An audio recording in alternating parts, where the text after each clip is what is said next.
A Palestinian protester throws back a tear gas canister that was fired by Israeli soldiers during clashes on the Israeli border after a protest against President Trump's decision to recognize Jerusalem as the capital of Israel. Adel Hanat, Palestinian President Mahmoud Abbas said in a statement Friday that the U.S.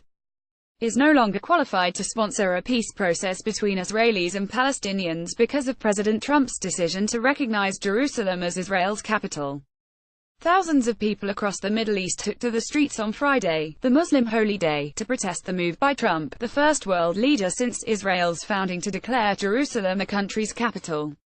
Palestinian chief negotiator Saeb Erekat told Al Jazeera TV on Friday that the Palestinians will cease communication with the U.S. until Trump reverses his decision. At least one Palestinian was killed and more than 80 were wounded in clashes with Israeli soldiers, according to the Palestinian Red Crescent Ambulance Service.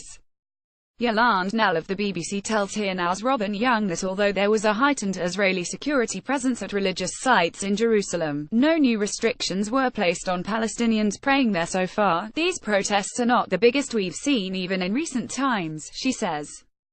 They certainly don't amount at the moment to an intifada or uprising, which is what the Islamist group Hamas has called for. The Palestinian uprisings of the late 1980s and early 2000s led to the deaths of thousands of Palestinians and Israelis, Reuters reports. United Nations Middle East envoy Nicolay Mladenov urged leaders at an Emergency Security Council meeting on Friday to advance efforts on the Israeli-Palestinian peace process, warning that the conflict risks being engulfed in the vortex of religious radicalism throughout the Middle East. For decades, both sides have fought for control of Jerusalem. Israelis claim the entire city as their capital, while the Palestinians seek control of the eastern part of the city as the capital of a future state.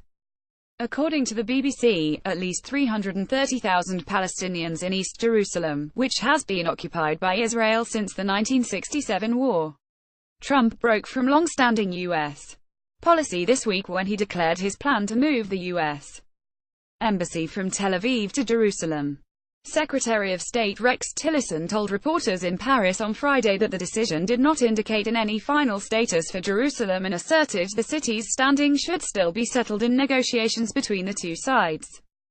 Thalamari, a senior fellow at the Washington Institute for Near East Policy and former member of the Palestinian Authority, told Here Now's Jeremy Hobson this week that Trump's move puts the Palestinians in a corner. This announcement has put the Palestinians and the Palestinian president in a politically untenable position, he says. Palestinian President Abbas has been involved with the Trump administration in trying to relaunch the peace process. Right now, politically speaking, it's very hard to see how he can do that.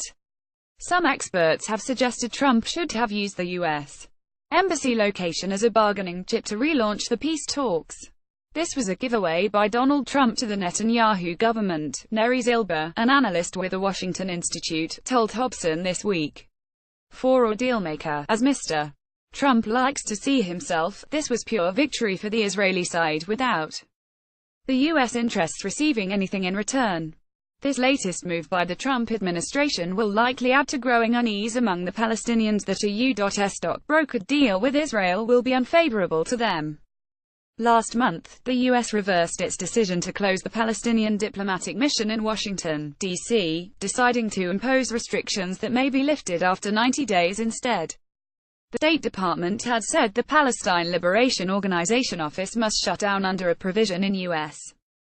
law that forbids it from asking the International Criminal Court to prosecute Israeli officials.